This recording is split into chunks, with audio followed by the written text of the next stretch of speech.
ಓಂ ಗುರುಭ್ಯೋ ನಮಃ ಹರಿ ಓಂ. ನಮಸ್ತೆ ವೀಕ್ಷಕರೇ, ನಾನು ನಿಮ್ಮ HR ಗುರುಜಿ. ದಯಮಾಡಿ ಸ್ವಾಗತ. ಹಾಗೂ ಈ ಚಾನಲ್ ಲೈಕ್ ಮಾಡಿ, ಸಬ್ಸ್ಕ್ರೈಬ್ ಆಗಿ, ಆದಷ್ಟು ಶೇರ್ ಮಾಡಿ.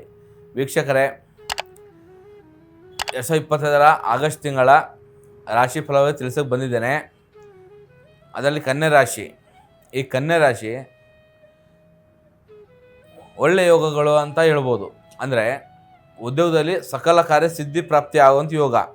ಯಾಕಂತಂದರೆ ಉದ್ಯೋಗದಲ್ಲಿ ಏನೇ ಮಾಡಿದ್ರು ಕೂಡ ಈ ಮಾಸದಲ್ಲಿ ಅನುಕೂಲಕರ ಜೀವನ ನಡೆಯುವಂಥ ಯೋಗ ಬರ್ತಾ ಹೋಗುತ್ತೆ. ಮತ್ತು ಡ್ರೈವಿಂಗಲ್ಲಿ ಸ್ವಲ್ಪ ಕೇರ್ಫುಲ್ ಇರೋದು ಒಳ್ಳೆಯದು. ಯಾಕಂದ್ರೆ ಡ್ರೈವಿಂಗಲ್ಲಿ ಸ್ವಲ್ಪ ಅಡೆತಡೆ ಕಿರಿಕಿರಿ ಉಂಟಾಗೋ ಸಾಧ್ಯತೆ ಮತ್ತು ಸ್ವಲ್ಪ ಡ್ರೈವಿಂಗಲ್ಲಿ ಸ್ವಲ್ಪ ನಿಮಗೆ ತೊಂದರೆಗಳು ಉಂಟಾಗೋ ಸಾಧ್ಯತೆಗಳು ಹೆಚ್ಚಿದೆ. ಸೊ ಉದ್ಯೋಗದಲ್ಲಿ ಕೂಡ ಅನುಕೂಲ ಇದ್ದರೂ ಕೂಡ ಡ್ರೈವಿಂಗಲ್ಲಿ ಭಾಳ ತೊಂದರೆ ಇದೆ.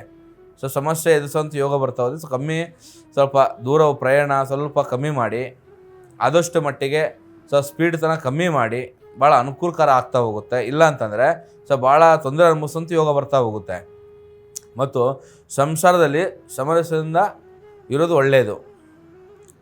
ಸಂಸಾರದಲ್ಲಿ ಸಮರಸ್ಯ ಮತ್ತು ಜೀವನದಲ್ಲಿ ಸುಖ ಶಾಂತಿ ನೆಮ್ಮದಿ ಮತ್ತು ಅಂಡರ್ಸ್ಟ್ಯಾಂಡಿಂಗ್ ಮತ್ತು ಒಬ್ಬರು ಏನೋ ತಪ್ಪು ಮಾಡಿದರೂ ಕೂಡ ಇನ್ನೊಬ್ಬರು ಸರಿಪಡಿಸೋಂಥ ಬುದ್ಧಿಶಕ್ತಿ ಇರಲೇಬೇಕಾಗುತ್ತೆ. ಇಲ್ಲಂತಂದರೆ ಸ್ವಲ್ಪ ಸಂಸಾರ ಒಡೆಯುವಂಥ ಸ್ಥಿತಿ ಬರ್ತಾ ಹೋಗುತ್ತೆ, ಕಿರಿಕಿರಿ ಆಗ್ತಾ ಹೋಗುತ್ತೆ. ಅವರು ಹೇಳಿದ ಮಾತು ಇವ್ರು ಹೇಳಿದ ಮಾತು ಕೇಳಿ ಮನೆಯಲ್ಲಿ ಗೊಂದಲ ಕಿರಿಕಿರಿ ಉಂಟು ಮಾಡುವಂಥ ಪರಿಸ್ಥಿತಿ ಬರುವಂಥ ಯೋಗಗಳಿದೆ. ಇದರಿಂದಾಗಿ ತೊಂದರೆಗಳಾಗುವಂಥ ಹೋಗುತ್ತೆ. ಯಾಕೆ ಕನ್ಯಾ ರಾಶಿ ಈ ತಿಂಗಳು ಸ್ವಲ್ಪ ಸಮಸ್ಯೆಗಳು ಎದುರಿಸುವಂಥ ಯೋಗಗಳು ಭಾಳ ಇದೆ. ಮತ್ತು ಸಂತಾನದಲ್ಲಿ ವಿಳಂಬ ರೂಪ ಸಂಪೂರ್ಣವಾಗಿ ಸಂತಾನದಲ್ಲಿ ಎಲ್ಲ ರೀತಿಯಿಂದನೂ ಏನೋ ನಿರೀಕ್ಷೆ ಮಾಡಿರ್ತಾರೆ, ಈ ತಿಂಗಳು ಏನೋ ಸ್ವಲ್ಪ ನಿಮಗೆ ಫಲಿತಾಂಶ ಸಿಗಬಹುದು ಅಂತೇಳಿ.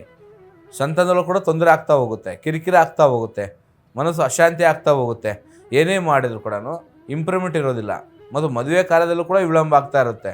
ಮದುವೆ ಕಾರ್ಯದಲ್ಲಿ ಮದುವೆ ಈ ಸಲ ಫಿಕ್ಸ್ ಆಗಿರುತ್ತೆ, ಆದರೂ ಯಾವುದೋ ಒಂದು ಅಡೆತಡೆಯಿಂದ ವಿಘ್ನಗಳಿಂದಾಗಿ ಸ್ವಲ್ಪ ಮುಂದಕ್ಕೆ ಆಗ್ತಾ ಹೋಗುತ್ತಿನ ಅಂದರೆ ವಿಳಂಬ ಕಾರ್ಯದಲ್ಲಿ ಸ್ವಲ್ಪ ಸಂಪೂರ್ಣವಾಗಿ ನಿಧಾನಗತಿ ಏರುಪೇರು ಆಗ್ತಾ ಹೋಗುತ್ತೆ.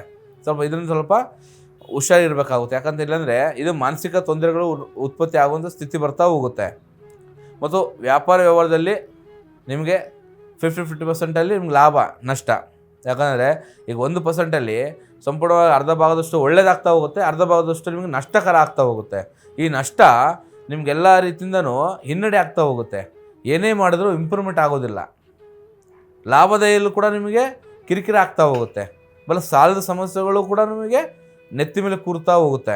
ಇದರಿಂದಾಗಿ ಏನೇ ಮಾಡಿದ್ರು ಇಂಪ್ರೂವ್ಮೆಂಟ್ ತಾನೇ ಇರೋಲ್ಲ, ಸಮಸ್ಯೆಗಳು ಎದುರಾಗ್ತಾ ಹೋಗುತ್ತೆ, ನೆಮ್ಮದಿ ಇರೋದಿಲ್ಲ, ಶಾಂತಿ ಇರೋದಿಲ್ಲ.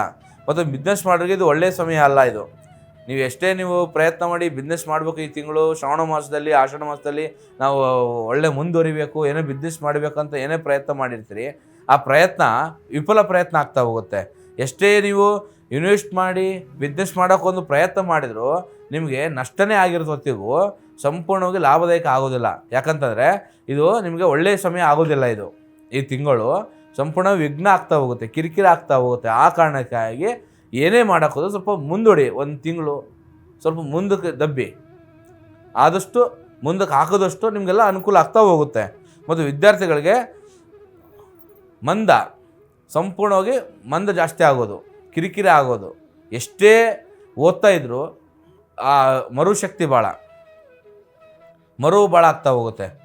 ಮತ್ತು ಮುಂದೆ ಓದ್ತಾ ಇರ್ತಾರ, ಹಿಂದಿನ ಮರಿತಾ ಹೋಗ್ತಾರ. ಈ ಸಮಸ್ಯೆಗಳಿಂದ ಏನಾಗ್ತಾ ಹೋಗುತ್ತೆ, ಎಷ್ಟೇ ನೀವು ಪ್ರಯತ್ನ ಮಾಡಿದರೂ ಬರೀ ವಿಫಲ ಪ್ರಯತ್ನ ಆಗ್ತಾ ಹೋಗುತ್ತೆ. ವಿದ್ಯಾರ್ಥಿಗಳಿಗೆ ಆದಷ್ಟು ಜಾಗರೂಕತೆಯಿಂದ ಜವಾಬ್ದಾರಿಯಿಂದ ಸ್ವಲ್ಪ ಸ್ಟಡಿ ಮಾಡಿ. ಯಾಕಂತಂದರೆ ಈ ತಿಂಗಳು ಅಷ್ಟು ಪ್ರಶಸ್ತವಲ್ಲ, ವಿದ್ಯಾರ್ಥಿಗಳಿಗೆ ಒಳ್ಳೆಯದಲ್ಲ. ಈ ತಿಂಗಳು ಬರೀ ವಿಘ್ನ ಆಗ್ತಾ ಹೋಗುತ್ತೆ, ಕಿರಿಕಿರಿ ಆಗ್ತಾ ಹೋಗುತ್ತೆ. ಮತ್ತು ಆರೋಗ್ಯದಲ್ಲಿ ಏರಿಳಿತ ಸಮಸ್ಯೆಗಳ ಆಗುವಂಥ ಸ್ಥಿತಿ ಬರ್ತಾ ಹೋಗುತ್ತೆ. ಇದರಿಂದಾಗಿ ಹಣ ಖರ್ಚು ಜಾಸ್ತಿ ಆಗ್ತಾ ಹೋಗುತ್ತೆ. ಆರೋಗ್ಯದಲ್ಲಿ ಏರುಪೇರು, ಕಿರಿಕಿರಿ, ಮನಸ್ತಾಪಗಳು ಮತ್ತು ಒಂಥರ ಸಮಸ್ಯೆಗಳು ಎದುರಾಗೋದು. ಏನೇ ತಪ್ಪು ಮಾಡಿದ್ರು ನಿಮ್ಮ ಮೇಲೆ, ತಪ್ಪು ಮಾಡಿಲ್ಲ ಅಂದರೂ ನಿಮ್ಮ ಮೇಲೆ, ಈ ಥರ ಪರಿಸ್ಥಿತಿ ಬರುವಂಥ ಸ್ಥಿತಿ ಬರ್ತಾ ಹೋಗುತ್ತೆ. ಇದರಿಂದಾಗಿ ಸ್ವಲ್ಪ ಜಾಗರೂಕತೆಯಿಂದ ಇದ್ದಷ್ಟು ಒಳ್ಳೇದಾಗ್ತಾ ಹೋಗುತ್ತೆ. ಆರೋಗ್ಯ ನಿಗಾ ಇಡಿ ಮತ್ತು ಖರ್ಚು ನೋಡ್ಕೊಂಡು ಖರ್ಚು ಮಾಡಿದಷ್ಟು ಒಳ್ಳೇದಾಗ್ತಾ ಹೋಗುತ್ತೆ. ಇಲ್ಲ ಅಂತಂದರೆ ಸಮಸ್ಯೆಗಳು ಎದುರಾಗ್ತಾ ಹೋಗುತ್ತೆ, ಸಾಲದ ಹೊರೆ ಜಾಸ್ತಿ ಆಗ್ತಾ ಹೋಗುತ್ತೆ.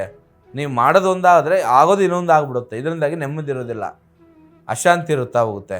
ಮತ್ತು ಮಾನಸಿಕ ಚಿಂತೆಯಿಂದಾಗಿ ಡಿಪ್ರೆಷನ್ ಹೋಗೋ ಚಾನ್ಸಸ್ ಭಾಳ. ಮಾನಸಿಕ ತೊಂದರೆಗಳಿಂದಾಗಿ ಡಿಪ್ರೆಷನ್ಗೆ ಹೋಗೋದು, ಕಿರಿಕಿರಿ ಆಗೋದು ಮತ್ತು ಒಬ್ಬೊಬ್ಬರೇ ಯೋಚನೆ ಮಾಡ್ತಾ ಇರೋದು, ಈ ಥರ ಒಂದು ಯೋಚನೆಯಿಂದಾಗಿ ಮಾನಸಿಕ ಖಿನ್ನತೆ ಒಳಗಾಗೋ ಸ್ಥಿತಿ ಬರ್ತಾ ಹೋಗುತ್ತೆ. ಇದರಿಂದಾಗಿ ನಿಮ್ಮ ಅನುಕೂಲಕ್ಕಿಂತ ಅನನುಕೂಲ ಜಾಸ್ತಿ ಇದೆ. ಆದರೆ ಈ ತಿಂಗಳು ಸಂಪೂರ್ಣವಾಗಿ 80% ಕೆಟ್ಟದೇ ಇದೆ ನಿಮಗೆ. 80% ಕೆಟ್ಟ ಕಿರಿಕಿರಿ ಇದೆ, ಕಾಟ ಇದೆ, ಸಮಸ್ಯೆಗಳಿದೆ. 20% ಸ್ವಲ್ಪ ಹೌದೇ ಇಲ್ದಂಗೆ ಸಮಸ್ಯೆ ಬಗೆಹರಿಯುವಂಥ ಯೋಗ ಬರ್ತದೆ. ಆ ಕಾರಣಕ್ಕೆ ಸ್ವಲ್ಪ ಈ ತಿಂಗಳು ಆದಷ್ಟು ಹುಷಾರಾಗಿರಿ, ಜಾಗರೂಕತೆ ಇರಿ. ಏನೇ ಕೆಲಸ ಮಾಡೋಕ್ಕೋದ್ರೂ ಮುಂದಕ್ಕೆ ಹಾಕಿ. ಮತ್ತು ಏನೇ ನೀವು ಪ್ರಯತ್ನ ಮಾಡಿದ್ರು ವಿಫಲ ಆಗ್ತಾ ಹೋಗುತ್ತೆ. ಆದರೂ ಪ್ರಯತ್ನ ಬಿಡೋಕ್ಕೆ ಹೋಗಬೇಡಿ. ವಿದ್ಯಾರ್ಥಿಗಳಿಗೆ ಆದಷ್ಟು ಮಟ್ಟಿಗೆ ಜಾಗರೂಕತೆಯಿಂದ ವಿದ್ಯಾಭ್ಯಾಸಗಳಿಗೆ ಗಮನ ಕೊಡಿ ಅಂಥೇಳಿ ಸಾಕು, ಒಳ್ಳೆಯದಾಗ್ತಾ ಹೋಗುತ್ತೆ. ಪ್ರತಿ ಶನಿವಾರ ಶನೇಶ್ವರ ದೇವಸ್ಥಾನಕ್ಕೆ ಹೋಗಿ ಒಳ್ಳೆಯದಾಗ್ತಾ ಹೋಗುತ್ತೆ. ಮತ್ತು ಆಂಜನೇಯ ಸ್ವಾಮಿ ದೇವಸ್ಥಾನಕ್ಕೆ ತುಳಸಿ ಮಾಲೆ ಅರ್ಪಣೆ ಮಾಡಿ ನೀವು ಕಾಡಾಟ, ಕಿರಿಕಿರಿ, ಮನಸ್ತಾವ ಕಮ್ಮಿ ಆಗ್ತಾ ಹೋಗುತ್ತೆ. ನೆಮ್ಮದಿ ಎಲ್ಲ ಜಾಸ್ತಿ ಆಗ್ತಾ ಹೋಗುತ್ತೆ.